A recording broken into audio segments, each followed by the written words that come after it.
Since my 24-year-old daughter decided to leave home, our relationship has never been the same.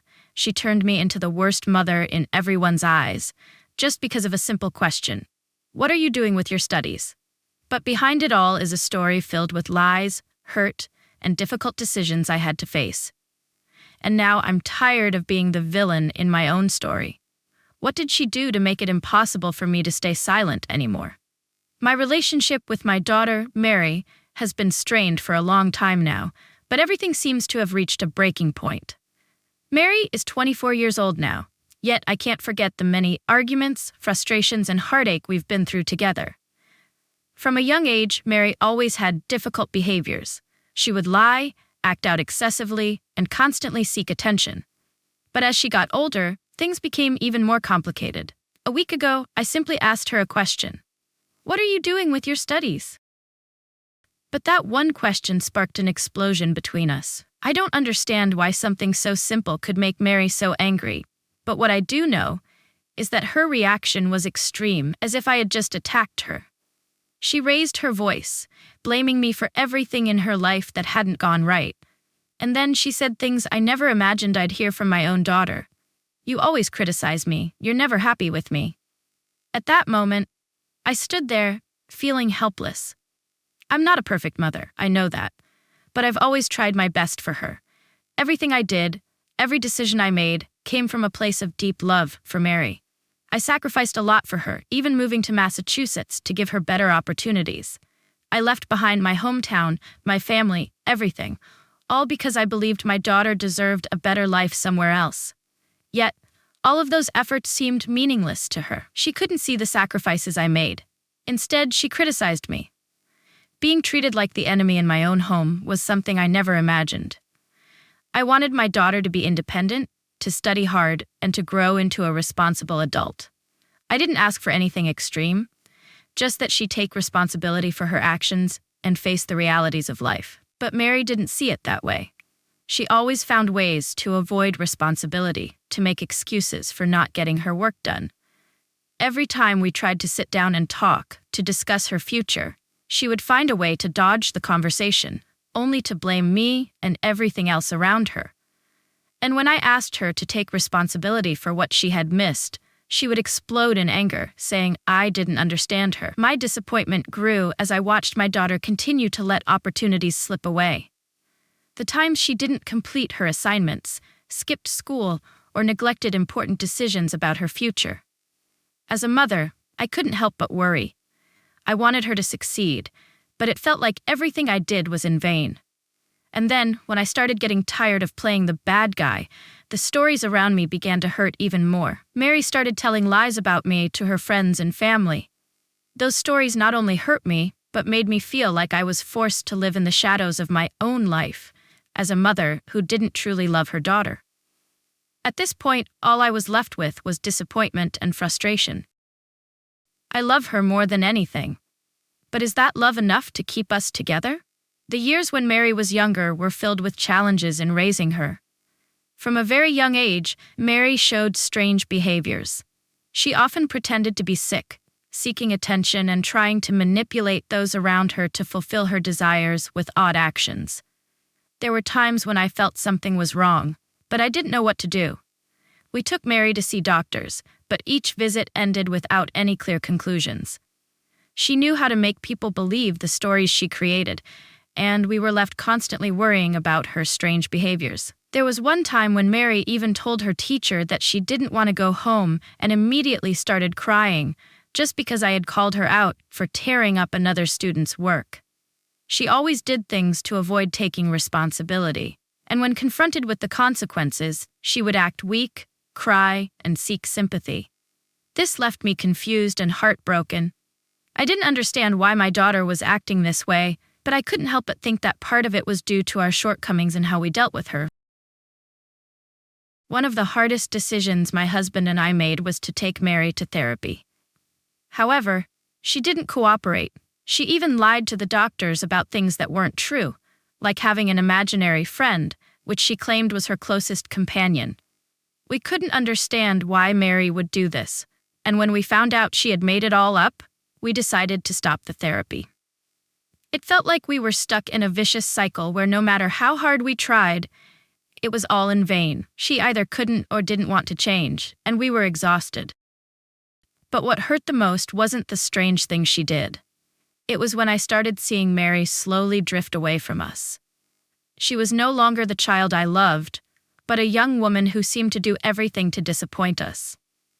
Every time we went to school, we were called into the counselor's office to explain Mary's behavior.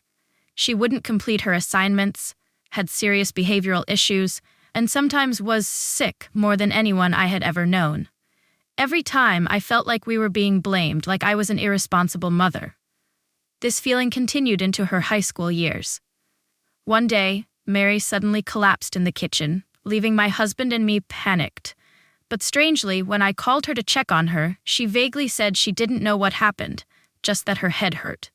We took her to the doctor and she was diagnosed with a mild concussion. However, what I didn't understand was why she didn't want to return to school, even though the doctor had cleared her to go back in November.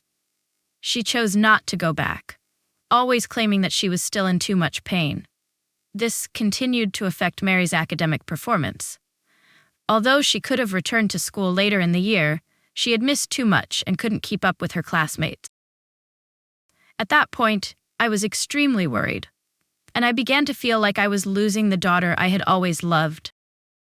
My efforts to encourage her to get back to school were futile, and her failure in academics only made our relationship more strained. It felt like I was failing as a mother when all my advice and help seemed to have no effect at all. When Mary chose her dream college, I was so happy for her. But then we faced a huge shock. We couldn't afford the costs, even with the scholarship and financial aid. I tried everything I could to secure a loan, but in the end, we didn't have enough money to help Mary pursue her dream. This left us in another difficult situation. Mary blamed us for not saving enough, while I always believed she could have done more to support herself.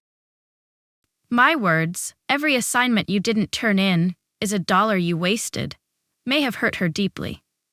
After all the efforts to help Mary succeed in her studies seemed to fail, I began to feel like I was standing at a cliff's edge.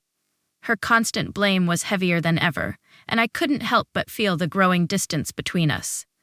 Everything my husband and I had done to help her, yet Mary continued to criticize us, claiming we were the cause of all her failures. It felt like I was being pushed into a corner. I clearly remember the last time I tried to have a serious conversation with Mary. It was when she decided to drop out of school again, even though we had discussed her finding a part-time job to cover her living expenses. I didn't want her to give up on her education, but I also knew that our family's finances couldn't support her indefinitely. I reminded Mary that if she didn't put effort into her studies, all she would have left was disappointment. I knew she had many opportunities, but she still couldn't seize them. The last time I tried to remind Mary about her studies was one morning when she was avoiding responsibility again.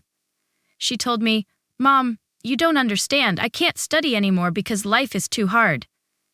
At that point, I couldn't hold back anymore and said bluntly, "Mary, you can do anything, but if you don't try, everything will slip through your fingers. Remember, every assignment you skip is an opportunity wasted."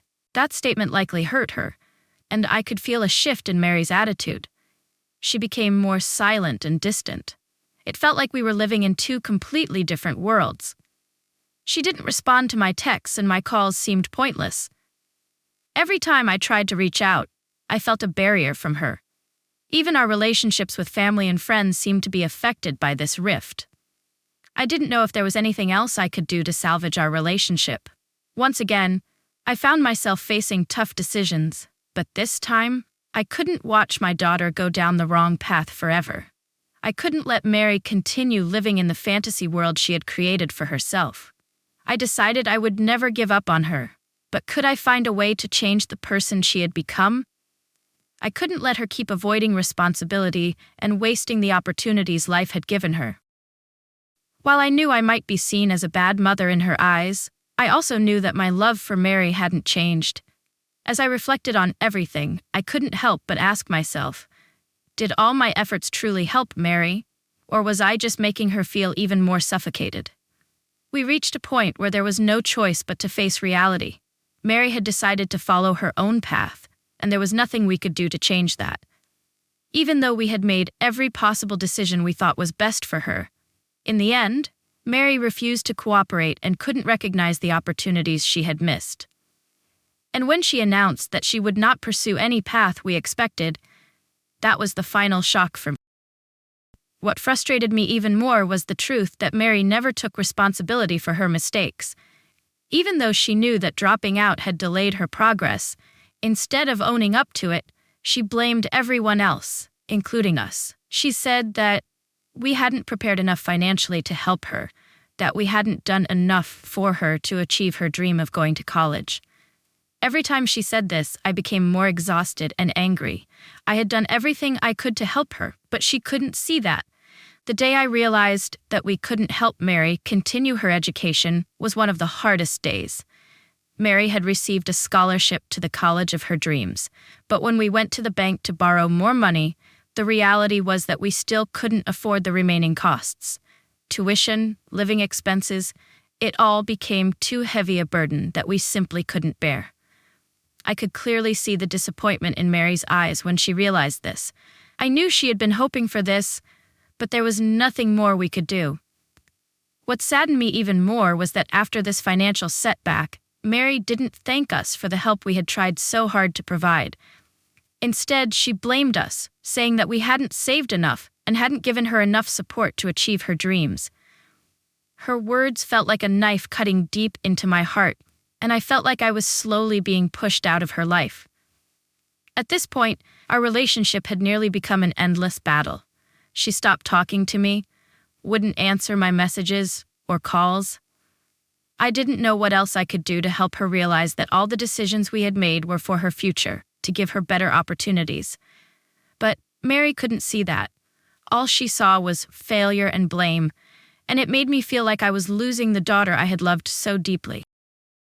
With each passing day, I felt further away from her, and I couldn't do anything to bring her closer. She couldn't accept what I had done for her, couldn't understand the sacrifices I made to give her a better future. And I began to question myself. Had I done the right thing? Had I been too harsh on her? But no matter what, I knew I couldn't give up on Mary. She's my daughter, and I still love her, no matter how difficult things may get. After all the conflicts and disappointment that have dragged on, I gradually realized that our relationship couldn't continue like this forever. Mary was no longer the daughter I once loved and hoped for. She had become a stranger. Someone who chose to live in blame and rejection rather than facing reality. I couldn't just keep watching her self-destruct while feeling like an outsider in her own life. It's hard to admit, but I felt like I couldn't keep being the bad guy in my own story. I loved my daughter, but I couldn't continue being the one who carried all the weight that Mary wouldn't accept. My endless efforts seemed to only increase the distance between us. Every time I tried to reach out, she pushed me further away. It felt like I was facing an invisible wall that I couldn't break through. I remember the last time we saw each other. Mary came over to the house to pick up some things she had left behind, and during that time, I tried to talk to her about the future, about what she wanted to do next.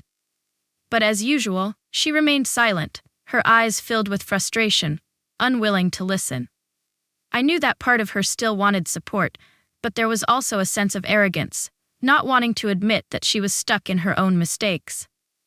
The only answer she gave was a shake of the head. Then she turned and walked away without saying another word. I knew I had reached my limit. I couldn't continue being the mother she wanted me to be, the mother she thought was always wrong. I felt exhausted, but not because my love for her had faded, but because I couldn't change her if she didn't want to change. Sometimes I wondered if I had been too strict, too expectant of her. Was there anything else I could have done to help her realize the love and sacrifices I had made for her? But a part of me still couldn't give up, even though sometimes I felt like I was being pulled into a spiral of disappointment. I tried to remember all the great moments, the times I laughed with her, shared stories, and the times I simply wanted to help her get through difficulties. My love for Mary was still there, but my patience was running out. She was 24 now, and I knew I couldn't be the one making every decision for her forever. Even though it felt like we were on opposite extremes, part of me still hoped that one day she would realize everything I had tried to do for her. But could that ever happen? The answer is still unclear, and I may never know. But right now I realize I keep enduring this silence forever.